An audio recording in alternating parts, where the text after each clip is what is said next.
Banjir yang melanda kota Banjarmasin membawa dampak yang dahsyat.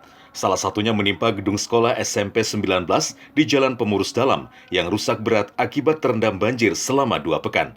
Meja, kursi, dan perabotan sekolah berantakan dan sampah masih menumpuk di sisi bangunan.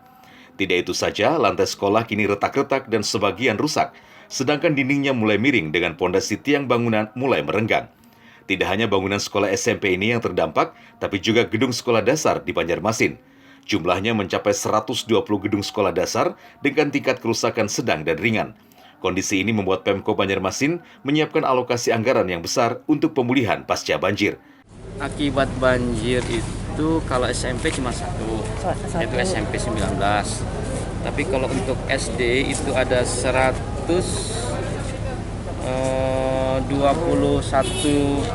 sekolah yang harus kerusakan sedang dan ringan. Ringan. Ada yang parah, Pak? Yang parah kayaknya sampai 19 saja. 19. Nah,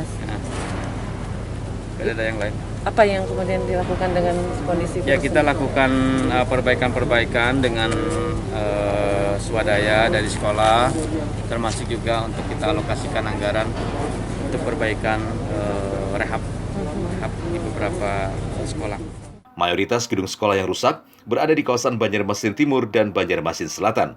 Selain fisik bangunan, fasilitas sekolah juga alami kerusakan sehingga akan mengganggu proses belajar mengajar jika tidak dibenahi sejak dini. Apalagi aktivitas belajar tatap muka bakal diberlakukan di Banjarmasin. Dari Banjarmasin, Satya Naka, Kalsel, 1net.